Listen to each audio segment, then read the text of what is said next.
Le Nouvel Esprit Public, Philippe Meyer, bonjour.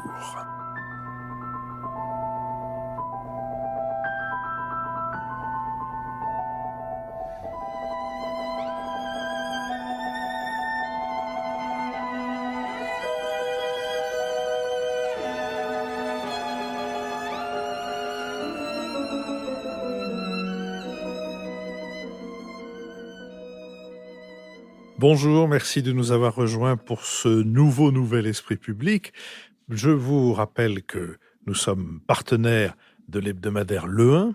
Le 1 publie cette semaine un numéro intitulé « Inégalité, la révolte des oubliés » et je me permets de recommander particulièrement l'entretien avec le démographe Hervé Lebras qui a, avec carte à la main, qui a déterminé l'origine de ces gilets jaunes et notamment qui montrent de manière tout à fait éclairante à quel point ils sont ruraux et à quel point ils sont périurbains.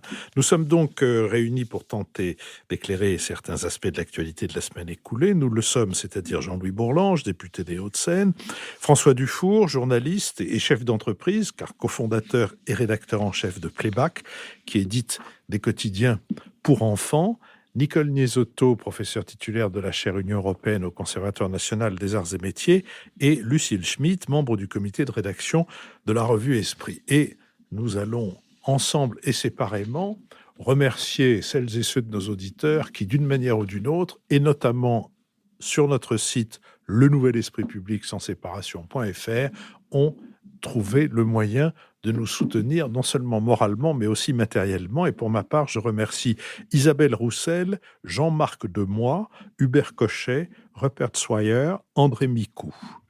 Jean-Louis Bourlange. Oui, moi je remercie Christophe Pénelier, Jean-Louis Verdet, Jean-Claude Ricard, Jean-Paul Dupic et Raphaël Demler. Lucille Schmitt. Je remercie Benoît Chevrier, David Zamanski, Jacqueline Villani, Virginie Girard et Nelson Castro.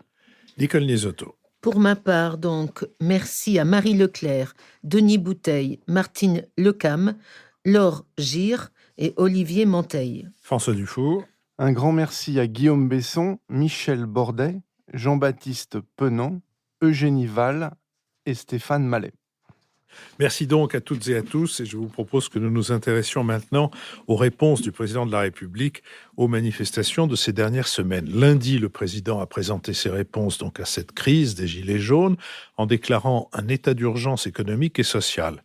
Le chef de l'État a annoncé plusieurs mesures fiscales favorables aux salariés, revalorisation immédiate de 100 € de la prime d'activité pour les travailleurs au SMIC, défiscalisation des revenus des heures supplémentaires que le projet de loi de finances initiale prévoyait seulement d'exonérer de cotisations sociales, annulation pour 2019 de la hausse de la CSG prévue pour les retraités dont le revenu n'excède pas 2 000 € par mois.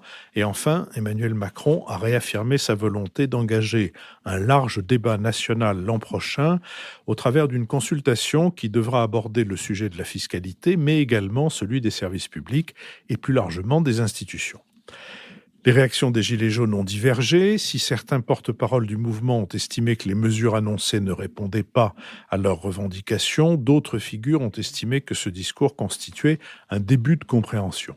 Par ailleurs, l'opposition s'est pour la première fois divisée entre certains partis, dont ceux de Jean-Luc Mélenchon et de Marine Le Pen, appelant à poursuivre le mouvement, tandis que le président des Républicains lui appelait à ne pas manifester samedi, position qui a également été celle du gouvernement dont le porte-parole, Benjamin Griveaux, a estimé que les manifestations devaient cesser, arguant du surcroît de mobilisation des forces de l'ordre consécutif à l'attentat qui a fait 4 morts, mardi dans le centre-ville de Strasbourg. Dans les semaines qui viennent, le président de la République devra défendre le nouvel équilibre budgétaire auprès de la Commission européenne dans une situation de tension exacerbée par le rejet récent du budget italien pour cause de déficit excessif. En effet, le ministre des Comptes publics a estimé cette semaine à 10 milliards d'euros le coût des mesures annoncées lundi, ce qui portera le déficit de la France à 3,4% de son PIB contre 2,8% inscrit dans le projet initial envoyé à la Commission. C'est dans ce contexte que le 5e samedi de mobilisation organisé hier a marqué un reflux, notamment à Paris.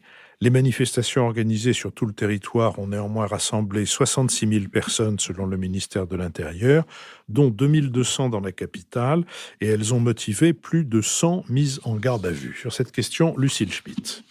Oui, merci Philippe. J'étais cette semaine en Pologne, à Katowice, où avait lieu la COP24.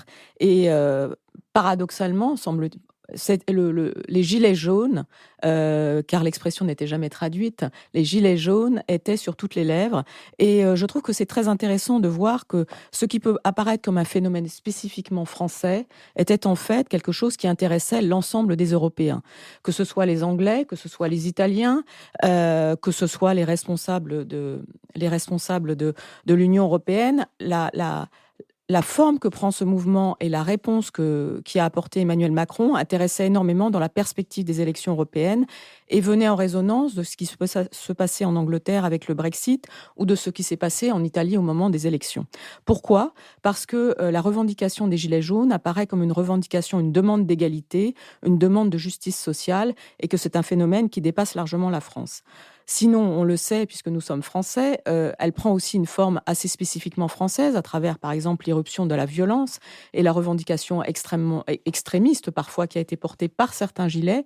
Mais comme vous venez de le rappeler, Philippe, les gilets jaunes ont divergé cette semaine parce que les réponses du président Macron ont satisfait les plus modérés d'entre eux sur l'aspect, sur les revendications de pouvoir d'achat. Mais en revanche, reste une revendication démocratique profonde, enracinée. Une des revendications très fortes qui a été portée, c'est celle d'un référendum d'initiative citoyenne. Et aujourd'hui, alors que, au lendemain de ce 4e samedi de mobilisation, alors qu'il y a eu moins de manifestants, certains qui n'ont pas manifesté disent qu'ils vont continuer à le faire sous des formes nouvelles parce qu'ils demandent en fait un renouveau démocratique. Il y a donc dans cette aspiration des Gilets jaunes quelque chose de l'ordre de la dignité, dont je crois qu'il faut parler. Et il y a également, comme l'a montré Hervé Lebras, une demande d'état de service public et en fait de maillage du territoire. Nous ne sommes pas strictement dans des demandes individuelles. Ça, c'est quelque chose qui me semble extrêmement fort. Et je pense que l'une des faiblesses de la réponse d'Emmanuel Macron, c'est d'avoir en fait répondu à des demandes individuelles sur le pouvoir d'achat, sans d'ailleurs expliquer comment il les financerait autrement que par les impôts d'autres Français. Mais à travers cela, il n'a pas répondu à la demande collective et en fait à la question du faire société et du lien social, qui à mon avis me semble extrêmement forte dans la demande des Gilets jaunes. François Dufour. Alors, si on se met dans la peau du président, je pense qu'il doit quand même se dire: j'ai été élu démocratiquement, j'ai été élu sur un programme, j'ai fait mon programme et pourtant il y a eu un sacré schmoll. Et est-ce que ce sacré schmoll, cet incendie, est-ce que je l'ai éteint avec ces 4 mesures plus le débat qu'il a lancé? Ou est-ce que je l'ai pas éteint et donc mon quinquennat est cuit et je vais pas pouvoir enchaîner sur des réformes importantes comme l'assurance chômage et les retraites.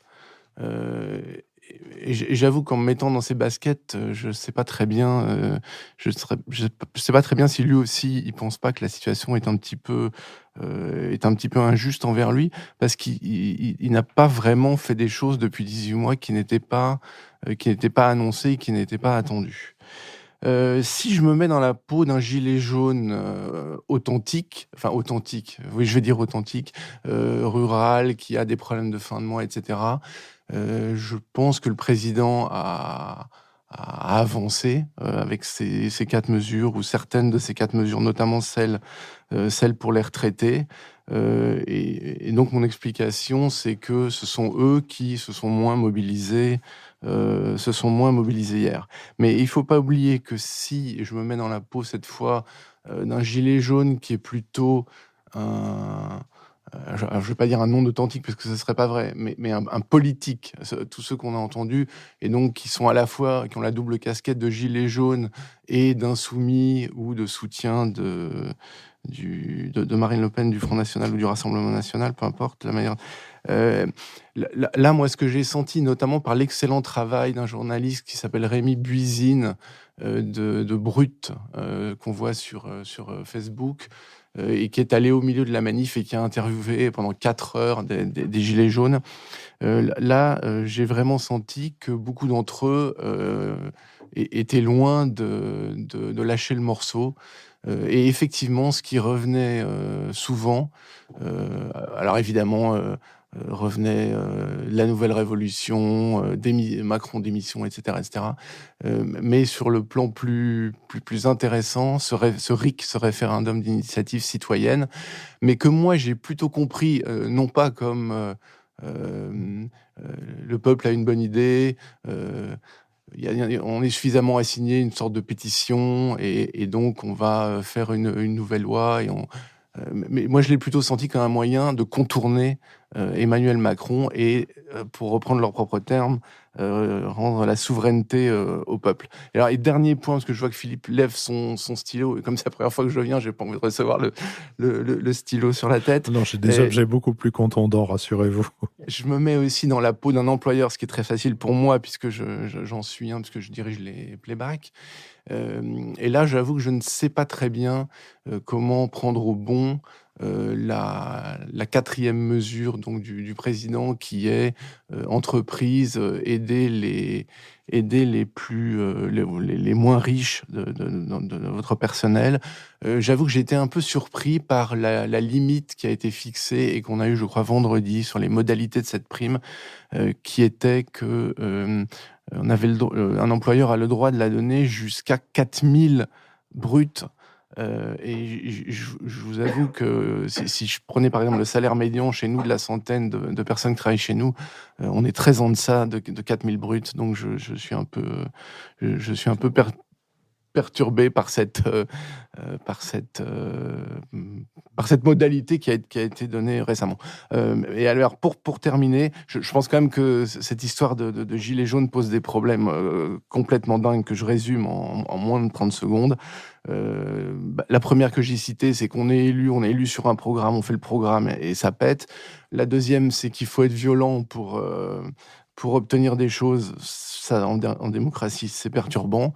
Que tout ça arrive dans le pays où il y a le plus d'impôts et de dépenses publiques et qu'on demande de facto plus d'impôts, ça c'est déjà été obtenu par ces 4 mesures, et encore plus de dépenses publiques, et que personne ne dit comment on va financer tout ça, et qu'on a une dette publique de 35 000 euros par Français. Donc, bon, mais comme disait Reagan, les déficits, qui va se battre pour des déficits. Mais bon, ce problème de la dette est quand même très intéressant. Nicole Niesotto ? Alors, hier, c'était l'acte 5, et dans toute bonne comédie ou tragédie, en principe, c'est l'acte du dénouement. Alors, la question qu'on peut se poser, est-ce que c'était le clap de fin ou est-ce que c'est la fin d'un cycle et le début d'autre chose ? Moi, je suis plutôt sur la deuxième analyse. Mais quand même, sur ces 5 actes que l'on a vu se jouer, il y a quand même des évolutions très sensibles. J'en vois 3. La première, il y a une extension et une modification des revendications. On est passé d'une revendication très précise sur l'augmentation de la taxe sur les carburants. On est arrivé à une revendication économique plus globale sur le pouvoir d'achat. Et on est aujourd'hui à une revendication politique structurelle d'organisation de la démocratie dans ce pays et du rapport avec les élites politiques. Donc ça, c'est une évolution très importante. Deuxièmement, qui est marquée d'ailleurs par la demande de ce référendum d'initiative populaire. Deuxième évolution, on a un début d'organisation interne du mouvement quand même. Il est toujours très hétéroclite, il y a un peu de tout, des extrêmes, vraiment un peu de tout, mais quand même, on voit qu'il y a une distinction entre des entre guillemets modérés qui s'appellent les gilets jaunes libres, je ne sais pas ce que ça veut dire, mais en tout cas des gens qui sont prêts à rencontrer les personnalités du gouvernement et peut-être à négocier, et puis des extrémistes plutôt tentés par l'insurrection, mais qui semblent quand même minoritaires par rapport à la grande masse de gens qui ne savent pas trop quoi faire, mais qui sont mobilisés. Et troisième évolution, on a une évolution évidemment d'Emmanuel Macron et de l'ensemble du gouvernement, qui est passé de l'ignorance et de la surprise totale, je crois qu'ils ont pris vraiment un gros coup sur la tête lors du 17 novembre, à un début de conciliation et de compréhension avec les annonces dont vous avez parlé, Philippe, et le processus politique très important de 3 mois qui devrait donc aboutir à des propositions, y compris de réformes constitutionnelles, comme l'a dit le président. Donc on a quand même quelque chose qui évolue et qui va vers ce qui pourrait ressembler à une négociation, en tout cas à une discussion, à une négociation. Alors, peut-être avant ça, un point sur l'Europe, parce que Lucille Schmitt a parlé de la vision, enfin, de l'impact des Gilets jaunes en Europe. Un mot. Moi, je pense que, enfin, deux mots sur les conséquences des Gilets jaunes sur la relation entre la France et l'Europe. Je crois, premièrement, qu'Emmanuel Macron est très affaibli. Très, très affaibli.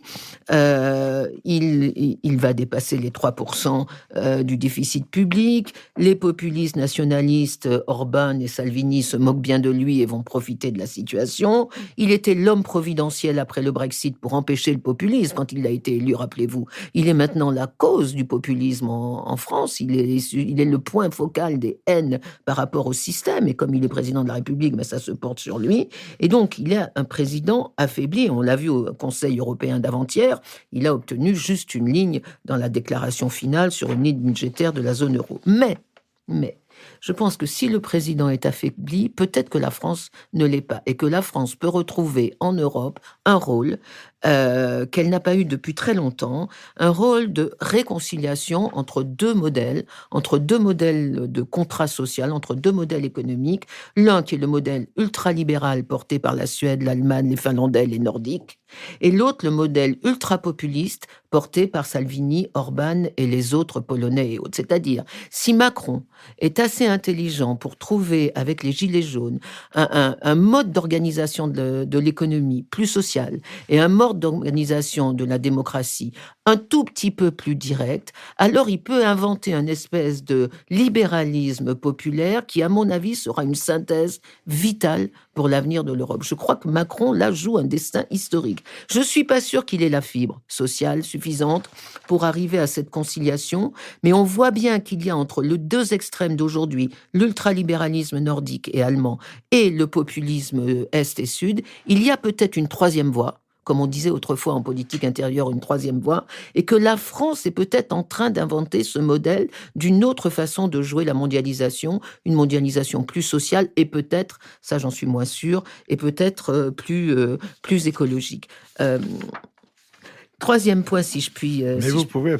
Pardon, j'étais en train de sourire parce que j'ai reçu cette semaine un ami chilien qui a commencé nos retrouvailles en disant, à propos des Gilets jaunes, je croyais que la France était le pays de la haute couture. Mais ça va, à mon avis, ça peut peut-être donner des idées à la prochaine collection. La publicité de Lagarfeld, qui est assez géniale, qui était très drôle. Oui. Très drôle. Nicole, votre troisième point, je vous Alors, prie. mon troisième point, c'est... Il y a d'abord deux interrogations.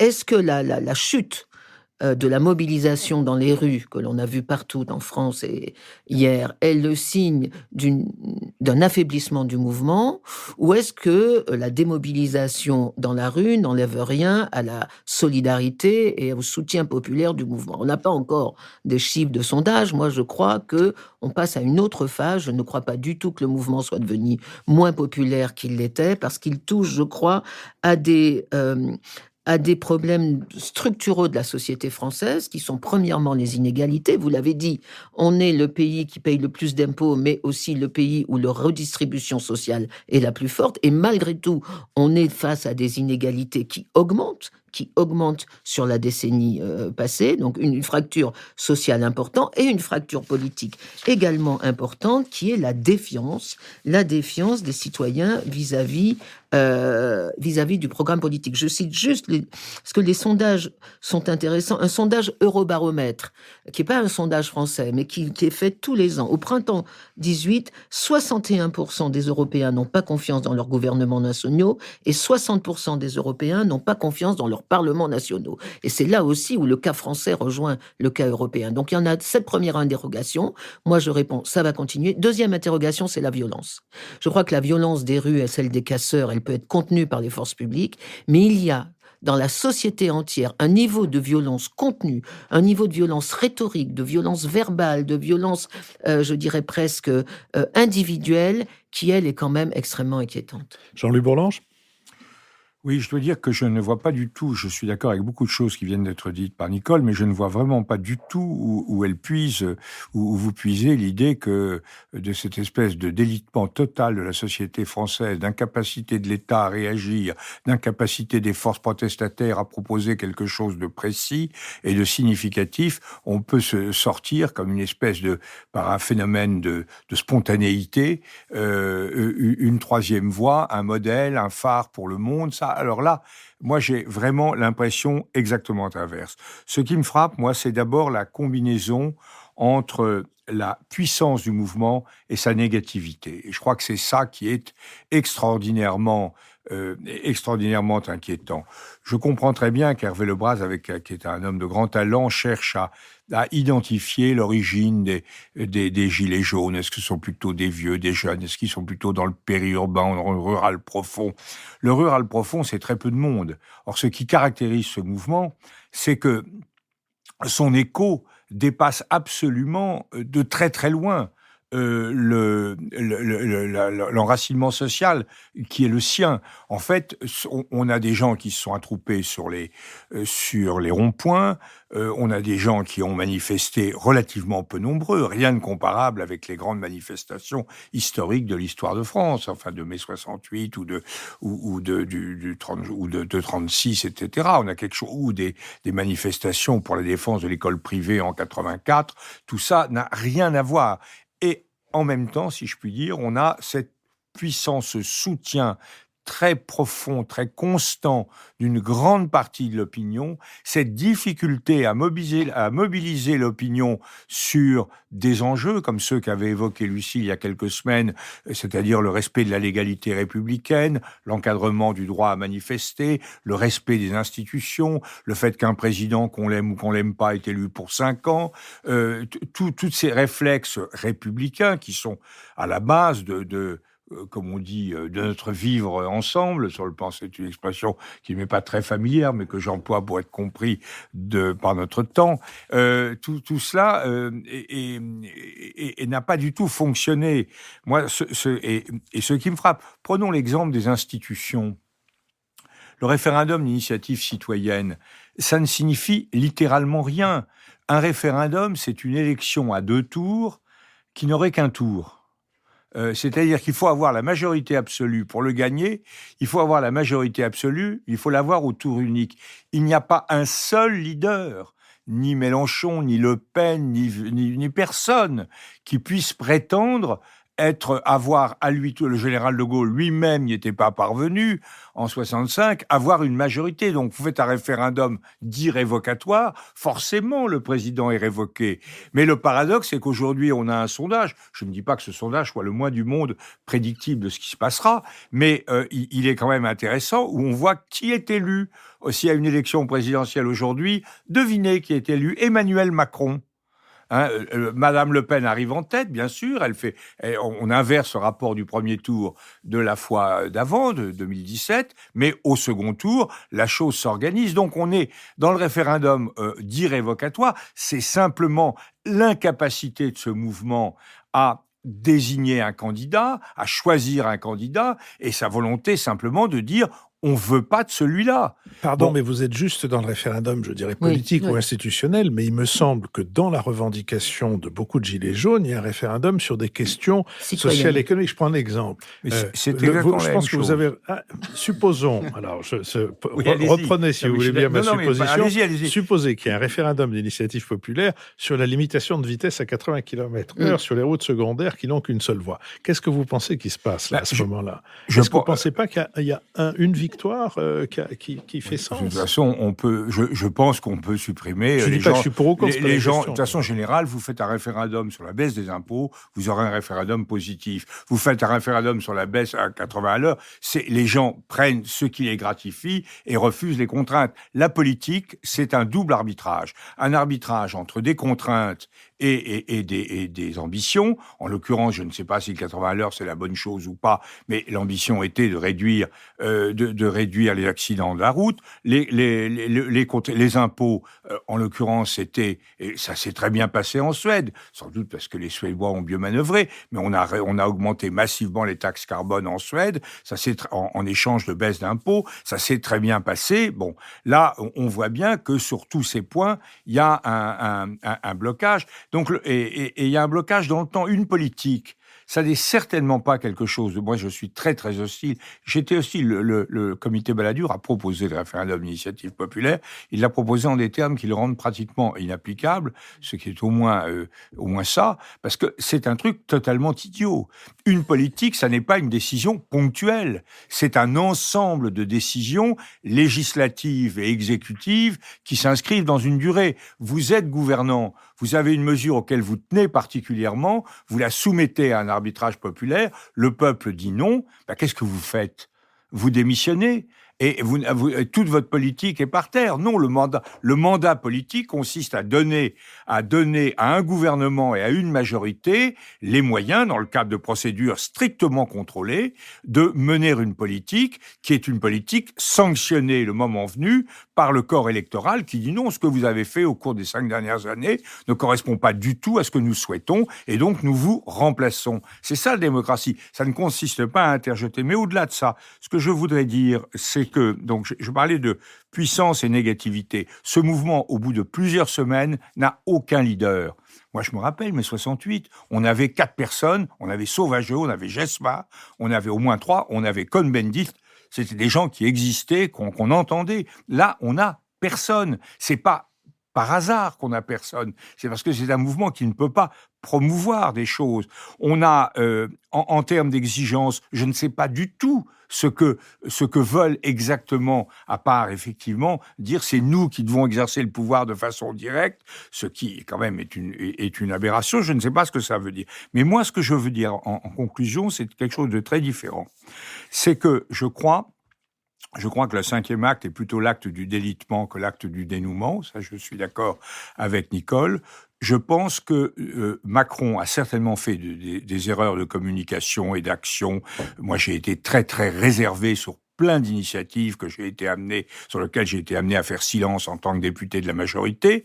Mais j'ai très bien vu tout cela. Cela dit, je crois que le problème qui est posé, qui était d'ailleurs sensible dès les conditions de son élection, et qui est sensible, vous l'avez raison de le dire, dans d'autres pays que la France, je crois qu'en ce moment, la France fait très clairement quelque chose de très grave, qui aura des conséquences immenses. Elle fait un refus d'obstacle devant l'ensemble des transformations qu'impose le XXIe siècle, qui est un XXIe siècle qui ne plaît pas dans ses structures fondamentales aux Français parce qu'ils ont l'habitude de vivre autrement. J'ai une métaphore que je vous ai dite l'autre jour au téléphone, Philippe. Je crois que ça peut entraîner, c'est le Rocroi de l'histoire de France. Rocroi, c'est une défaite militaire, mais là c'est une défaite politique, qui a ouvert un mouvement extrêmement lent, mais extrêmement profond, de déclin pour le royaume d'Espagne. Je crois que nous sommes très clairement, ce que je ne crois pas. Je crois que c'est vrai que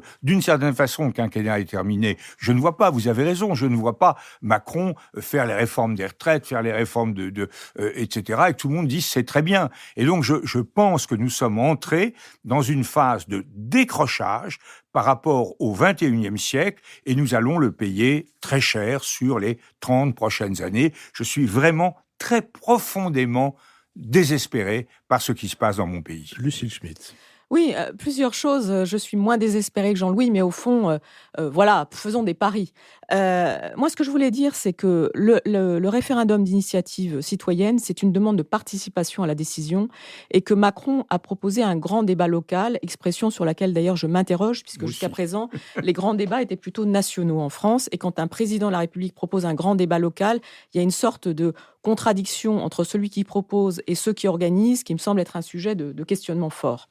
En tout cas, si le grand débat local, ce qui est une sorte d'oxymore, c'est organiser le défouloir, comme certains l'ont dit. Je ne pense pas que ce soit écrit à l'avance, mais il y a un vrai sujet par rapport notamment à la question aux sujets qui sont posés, notamment le sujet sur la migration. On sait que la question des migrations est intervenue portée par certains gilets jaunes et pas par d'autres, qu'il y a là une tentation xénophobe qui pourrait être extrêmement grave, instrumentalisée par le Rassemblement national. Donc, il y a un sujet sur ce grand débat local, comment il va se dérouler et en quoi est-ce qu'ensuite il y aura une influence sur la décision ou pas, premièrement. La deuxième chose, c'est que moi, ici, je représente l'écologiste, pas de service, mais en tout cas l'écologiste convaincu, et que je voulais dire une chose, c'est que certains gilets jaunes ont tenu à affirmer qu'il n'y avait pas là une revendication anti-écologique, et que je pense que dans le mouvement des gilets jaunes, il y a quelque chose de l'aspiration à une écologie populaire, une écologie partagée par tous, qui a été portée dans certains lieux du territoire,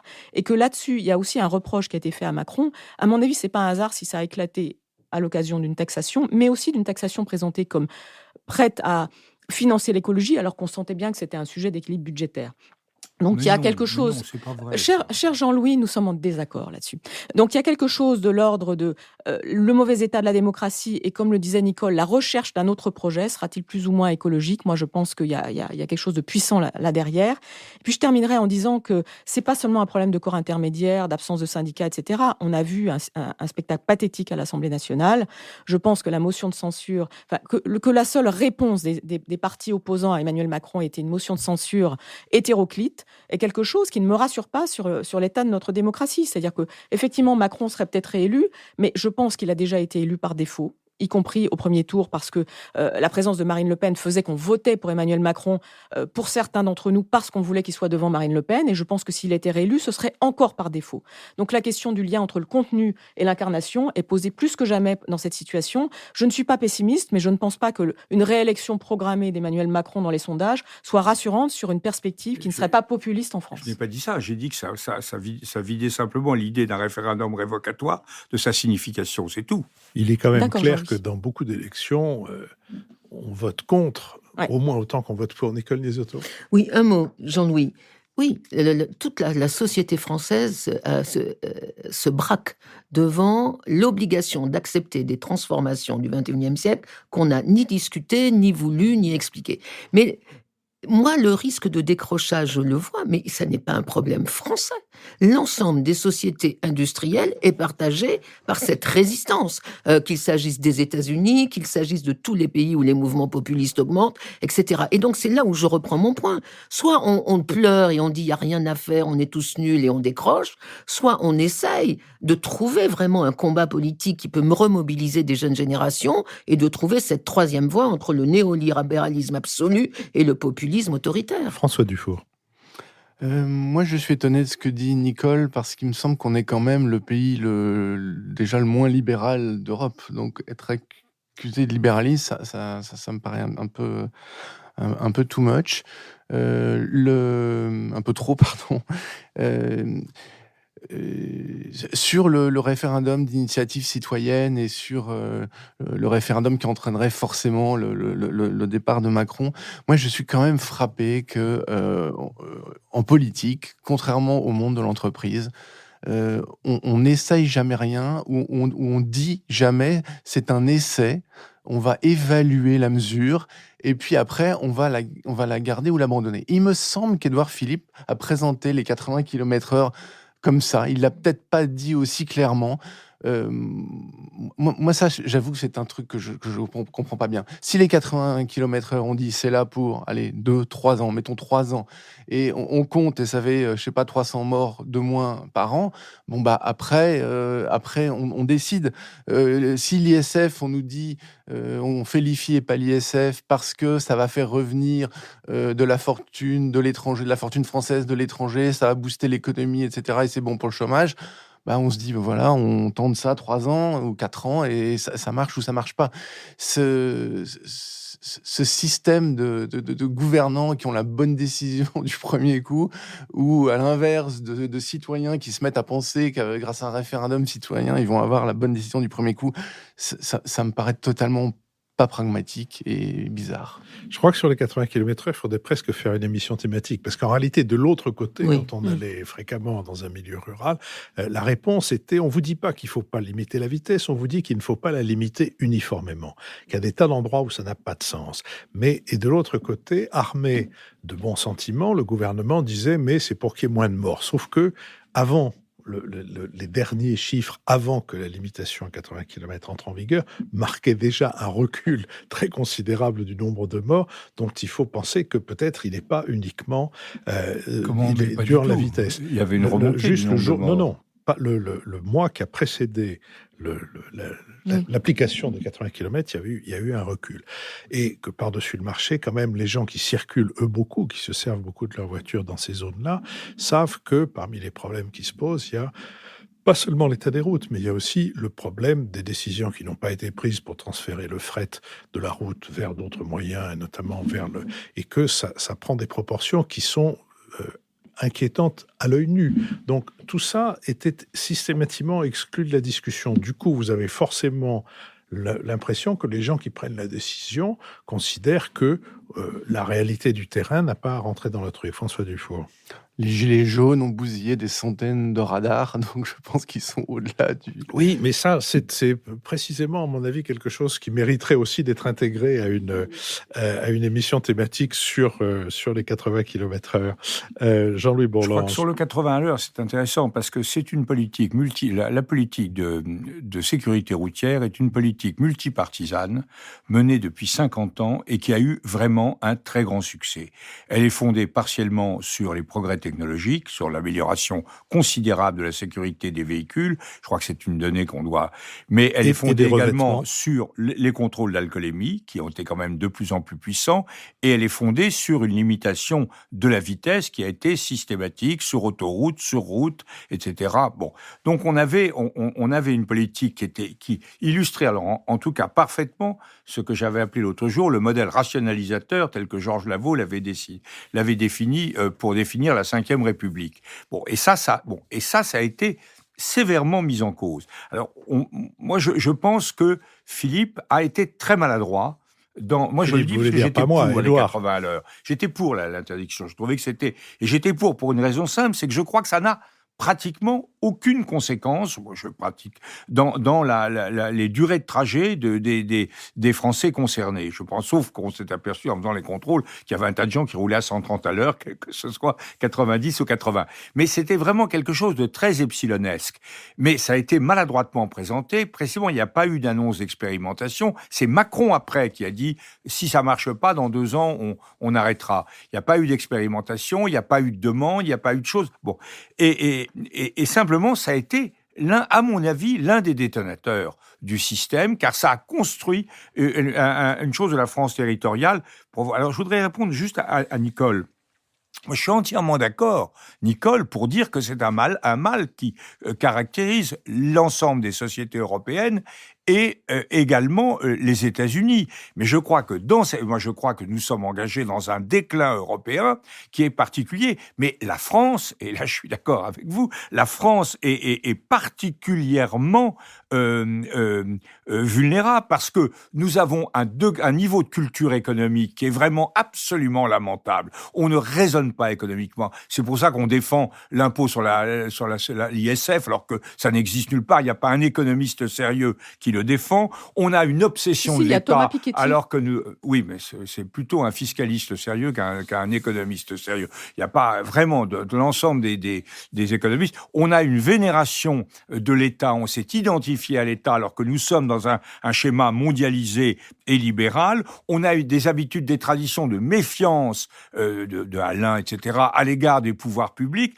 Tout ça constitue le fait que chez nous, c'est une situation aggravée, et je crois effectivement que le président de la République pourra peut-être se maintenir au pouvoir, je l'espère, parce que je crois que la République est engagée. Je ne pense pas qu'il puisse véritablement reprendre le mouvement d'adaptation sur lequel il avait été élu et pour lequel il avait été mandaté. Et pour des gens comme moi qui l'avons soutenu en 2017 et qui avons espéré fortement ce changement, c'est une immense déception et une immense crainte, non pas pour Macron, mais pour le pays. Passons, si vous voulez bien, à un pays où ça ne va pas très bien non plus, la Grande-Bretagne, puisque mardi dernier, Ça va pas non plus. le vote décisif qui devait soumettre pour approbation au Parlement britannique l'accord de sortie de l'Union européenne négocié par le gouvernement de Theresa May, ce vote décisif n'a pas eu lieu, puisque la Première ministre a annoncé la veille à la Chambre des communes qu'elle reportait ce débat sine die, les conditions de l'adoption de l'accord par le Parlement n'étant, de son point de vue, manifestement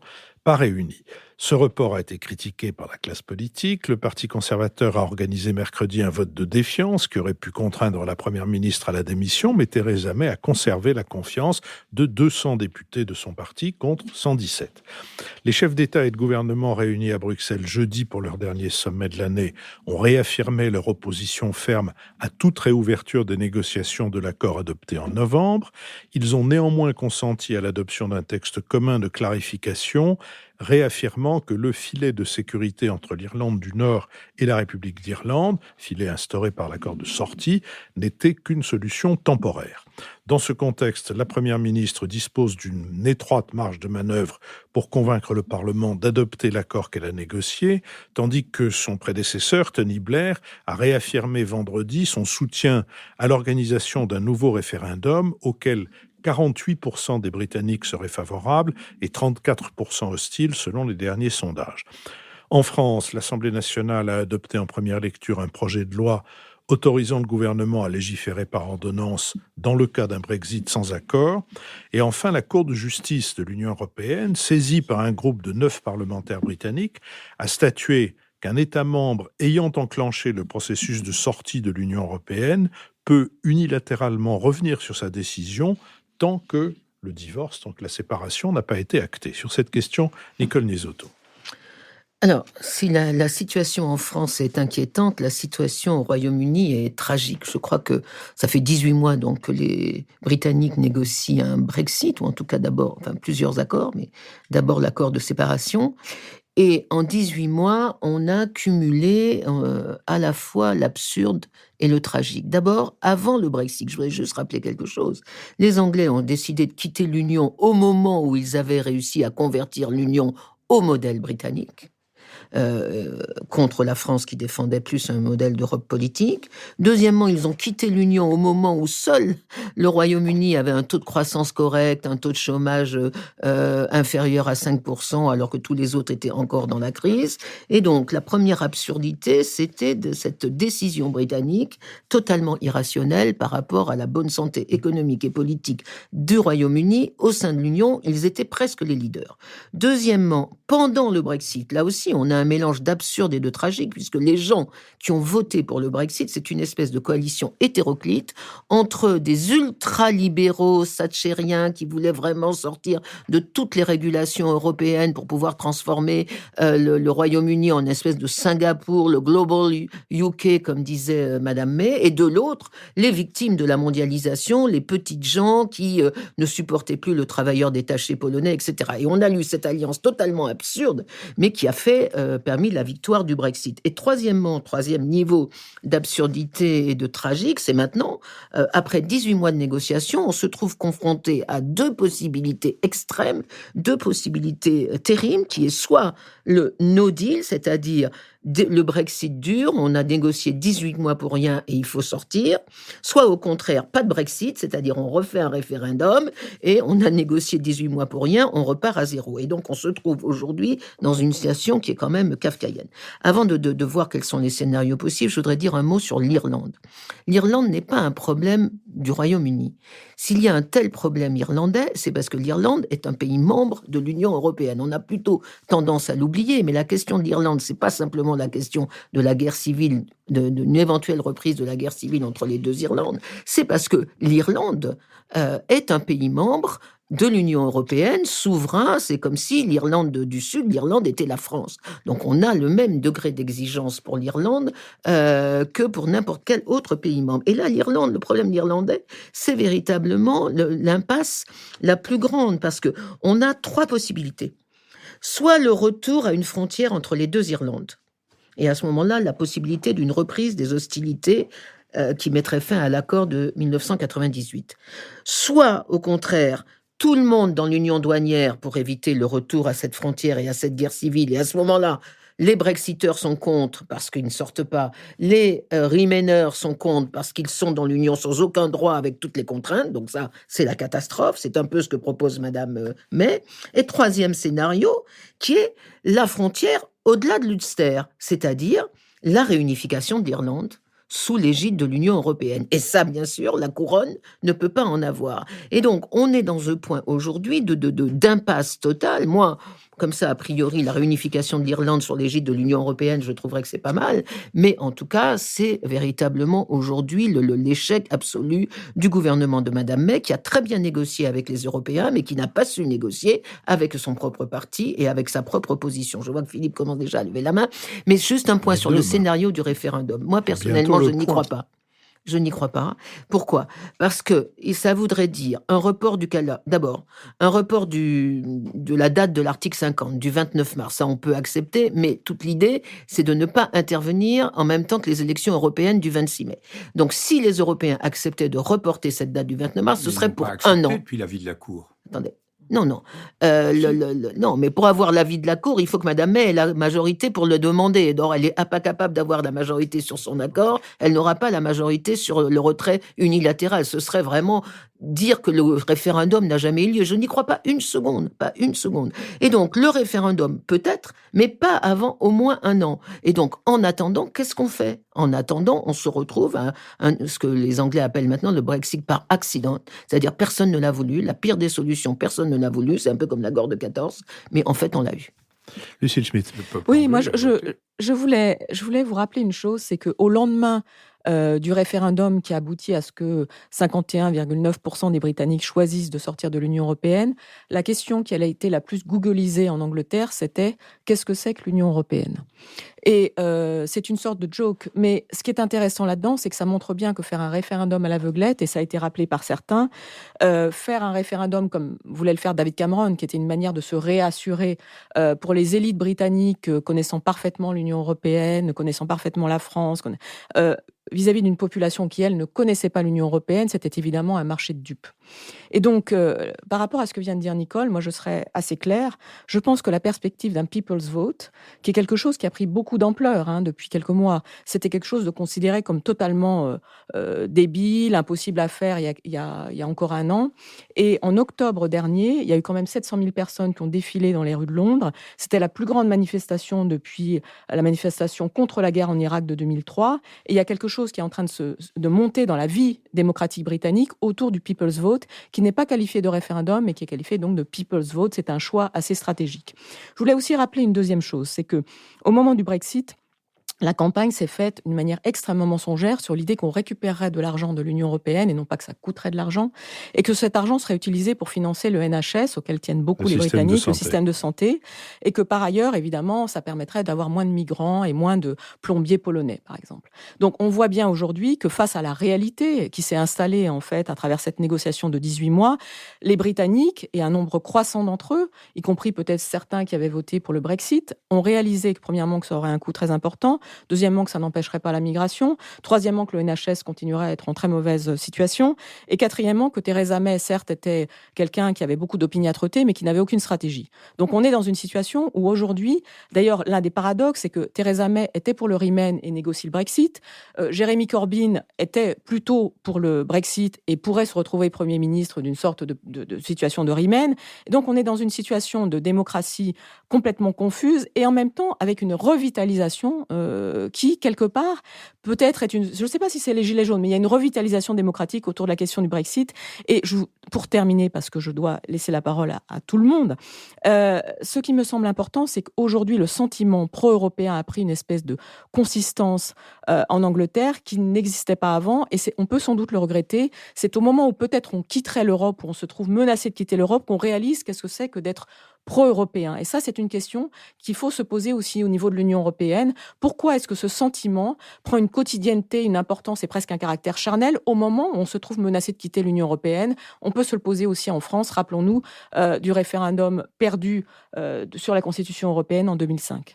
François Dufour ?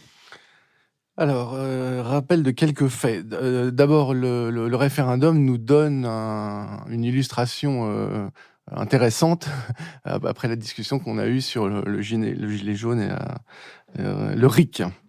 La deuxième chose, c'est que le nouveau référendum dont on parle, ce n'est pas le même. Ce serait un référendum pour ou contre l'accord négocié entre On ne sait pas, oui. Blair a même proposé un référendum à 3 branches, ce qui est quand même très audacieux, parce que ça déboucherait sur un référendum à 2 tours, ce qui serait une innovation institutionnelle assez troublante. Bon, moi j'ai compris que c'était quand même un référendum sur l'accord qui avait été négocié. D'ailleurs, un point aussi factuel que je voudrais rappeler, c'est que autant les Européens ont été bons et se sont mis d'accord à 27, et Michel Barnier, le négociateur, a parlé au nom des 27, et la position est commune, autant Madame May, elle a négocié et puis elle n'a pas d'accord du tout derrière, et c'est le problème qu'on a aujourd'hui. Et ce que je voudrais rappeler aussi, c'est que l'accord, les fameuses 600 pages, c'est l'accord de divorce, avec une période de transition jusqu'à fin 2020, ce n'est pas du tout l'accord du nouveau mariage, enfin pas mariage, du nouveau concubinage entre l'Union européenne et le UK. Donc, vous êtes amené, je ne sais pas si je serai réinvité, mais en tout cas, je pense que la discussion sera réinvitée à cette table. Jean-Louis Bourlanges. Oui, c'est la question posée au Royaume-Uni, qu'est-ce que c'est que l'Union européenne? Maintenant, ils peuvent vraiment se poser la question de qu'est-ce que c'est que le Royaume-Uni. Oui. C'est quand même... Et là, ils ont vraiment le... Et à la fin, être ou ne pas être. Oui. Moi, je crois d'abord on est dans une situation de confusion extrême. D'abord, il y a un des problèmes institutionnels et juridiques qui sont de plus en plus complexes. Madame May a triomphé d'une contestation interne à son parti. Il n'est pas exclu que demain, on verra, les travaillistes, s'ils peuvent constituer une majorité hostile, lanceront un processus de défiance qui consiste il faut qu'ils aient l'accord des Brexiteurs du Parti conservateur, l'accord des unionistes irlandais pour avoir une majorité. Mais là où les Britanniques sont quand même plus forts que nous, dans la complexité, c'est qu'un accord de défiance, un vote de défiance ne signifie pas un vote de censure. C'est-à-dire c'est simplement une bonne banderie. On lui dit, on n'a pas confiance en vous, mais vous restez là. Ce qui d'ailleurs permettrait d'avoir une majorité plus large que le Parti travailliste, parce que les gens se contenteraient de banderier. Bon, mais ça affaiblirait considérablement les choses. Deuxièmement, le processus, on va arriver à un vote, elle a reporté, mais on aura un vote sur le texte, sur l'accord négocié, avant le 21 janvier. Mais c'est plutôt les Remainers qui ont fait passer ça. Ils ont introduit quelque chose qui, pour des juristes à peu près normalement constitués, apparaît comme aberrant, c'est qu'ils vont voter l'accord avec des amendements. Ils vont donc le tronçonner, ils vont dire on est d'accord là-dessus, on n'est pas d'accord là-dessus, ce qui évidemment est le contraire de toute démarche de ratification où après au terme d'un traité on a fait des concessions, on a obtenu des choses, on vote sur le paquet, on peut pas se permettre de... Donc ils vont peut-être voter, dire que globalement ils se rapprochent de l'accord, mais qu'il reste par exemple le problème irlandais. Bon, troisième élément d'incertitude, et là, je crois que moi, je suis tombé de l'armoire en lisant l'avis de la Cour européenne de justice, c'est totalement contraire à l'article 50 qui dit que à tout moment, les Britanniques peuvent rapporter leur lettre, leur intention de partir, que le traité prévoit une décision unilatérale, donc ils n'ont pas à obtenir l'accord des 27 pour revenir sur leur décision, et qu'ils peuvent le faire à tout moment jusqu'au 29 mars. Ceci est étayé sur 2 bases. La première, c'est que c'est un droit souverain reconnu et ça, on est tous d'accord, par l'article 50 du traité, que de partir unilatéralement. Simplement, Le problème, c'est qu'on a toujours dit que la décision de partir unilatéralement, c'était la lettre qui a été envoyée il y a 2 ans, que d'ailleurs, Madame May avait mis des mois à concocter après le référendum. Le référendum a eu lieu au printemps, on a eu la lettre fin mars. Bon.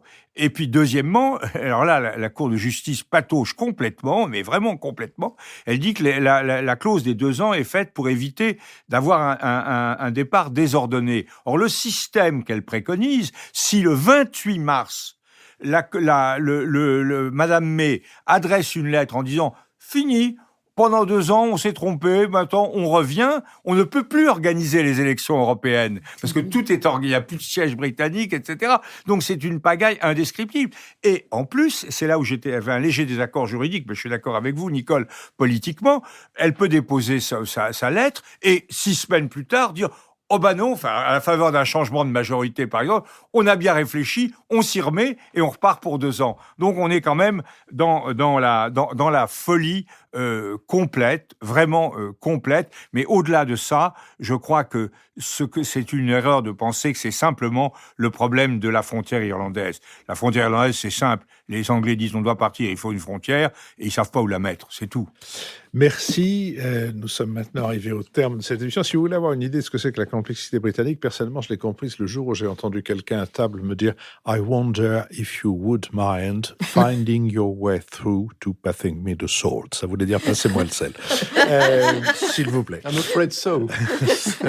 La semaine prochaine et la semaine suivante et la semaine d'après, nous entrerons dans la période traditionnelle des thématiques d'hiver. La première portera sur le théâtre. Comment peut-on faire du théâtre ? Comment matériellement, et quelle morale faut-il, quelle énergie faut-il pour faire du théâtre. Puis nous recevrons Bertrand Tavernier pour parler avec lui du cinéma et de la guerre de 14. Et enfin, nous aurons une rencontre avec des journalistes internationaux sur la question précisément du journalisme et de ses responsabilités.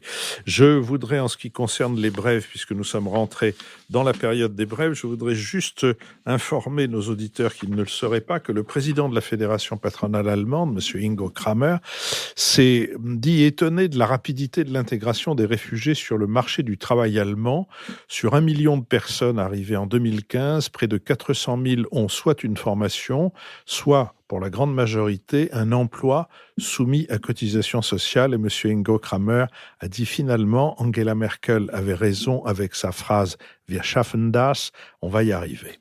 Jean-Louis Bourlange. Oui, moi j'ai deux brèves ou une demi-brève. D'abord, l'autre jour, j'ai dîné avec notre amie Mona Ozouf. Je lui parlais de son livre sur Jules Ferry, et elle m'a dit « Vous n'êtes vraiment pas du genre à aimer George Eliot, puisqu'elle vient d'écrire un livre qui s'appelle L'autre George, sur l'écrivain ou l'écrivaine, on dit maintenant, britannique victorienne, George Eliot. » Alors, je n'ai pas eu le temps de le lire complètement. Je l'ai lu un peu et je ferai une brève sur ce livre la prochaine fois. Mais comme on est en période de fête, je voudrais, si vous avez des amis distingués intellectuellement à qui offrir, à qui vous voulez faire un cadeau, achetez le livre de Mona Ozouf, offrez-le. C'est un livre, on n'est pas toujours fasciné par l'époque victorienne comme je le suis moi. C'est là où je trouvais que la critique de Mona était très injuste. Mais en tout cas, c'est très intéressant. Et puis deuxièmement... Achetez tous les livres de Mona Ozouf. Oui, il faut acheter tous les livres de Mona, mais dans l'ordre, c'est ça qu'elle voulait me dire.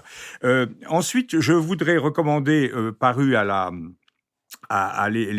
l'Observatoire, l'édition Observatoire, le livre de Jaska Munk, Le peuple contre la démocratie, alors qui illustre parfaitement la thèse de Nicole, à savoir que la dissociation du libéralisme et de la démocratie, dissociation mortelle, extrêmement grave, n'est pas spécifique à notre pays, et bien sûr, on le savait, il y avait Orban, mais elle caractérise l'ensemble des puissances occidentales, et simplement, encore un tout petit mot. Je crois que ce qui est dramatique dans ce livre, c'est qu'il est excellent dans l'analyse des causes, des critiques, de la situation, mais que dans les remèdes, c'est un peu boy scout et ça ne me rassure pas sur la faisabilité la capacité que nous aurions à surmonter cette dissociation. Nicole Nisotto. Moi, je reste un incorrigible optimiste politiquement. Ouais, vous êtes incorrigible, c'est vrai.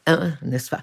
Donc, moi, je voudrais recommander, parce que ça tombe à pic, le dernier numéro de la revue politique politique étrangère qui vient de sortir, qui est la revue de l'IFRI, l'Institut français de relations internationales, dont les 2 dossiers se nomment le Brexit dans tous ses états premièrement, et ensuite la démocratie européenne au-delà des élections. Et en particulier sur le Brexit, je voudrais signaler 2 papiers, l'un de Pauline Schnapper sur les conséquences du Brexit sur le rôle de la Grande-Bretagne dans le monde, et cette idée du Global UK qui deviendra le Local UK, et un article très très approfondi sur l'impasse de la question irlandaise que j'ai trouvé moi très éclairant. François Dufour.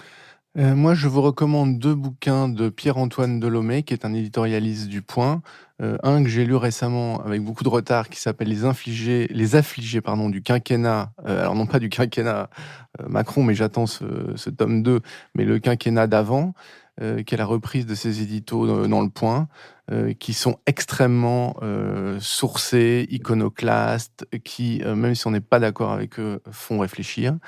Et le deuxième, c'est celui qu'il vient de sortir avec une collègue du Point, qui s'appelle, je crois, Marion Coquet, et qui s'appelle Au bon vieux temps, et qui lutte contre le déclinisme, et qui dit qu'en gros, il faut quand même pas oublier que le monde va mieux, il y a moins de pauvres, il y a moins de malades, il y a moins de guerres, et la France va mieux. On ne meurt plus de la peste noire, les droits des femmes ont considérablement progressé, l'écologie, c'était pas si catastrophique avant, etc., etc. Oui, c'était pas mieux avant, je le sais, j'y étais. Lucille Schmitt. Oui, alors moi je suis un peu gênée de ce que disait Jean-Louis sur le sapin de Noël, parce que c'est vrai que mes brèves n'ont rien... Enfin, je suis pas sûre que je voudrais les lire de manière romanesque. Alors, il y en a une première, c'est un livre qui s'appelle « De la police en démocratie » de Sébastien Rocher, qui était paru en 2016, et qui nous éclaire sur la manière dont la France entretient une relation complexe avec sa police, avec une analyse comparative notamment de ce qui se passe en Allemagne ou au Danemark. Comment une police est-elle légitime? Ça me semble assez intéressant dans ces périodes troublées qu'on a traversées et qui sont peut-être encore devant nous. Et puis, il y en a une deuxième, c'est un livre qui est aux presses de Sciences Po, qui s'appelle « Gouverner le climat », qui était paru en fait en 2015 au moment de la COP21. Et on voyait déjà dans ce bouquin, qui est une somme de 600 pages, tout ce qui allait se passer d'une certaine façon, parce que le livre montre très bien, il a été écrit par Ami Dahan et Stéphane Écoute, que en faisant reposer sur les contributions nationales un accord universel diplomatique, on laisse à chaque État en fait la latitude de faire ou de ne pas faire, et c'est toute la question qui est devant nous. Comment est-ce que l'exemplarité climatique va un jour prendre forme? Voilà, donc je recommande ces 2 livres très sérieux.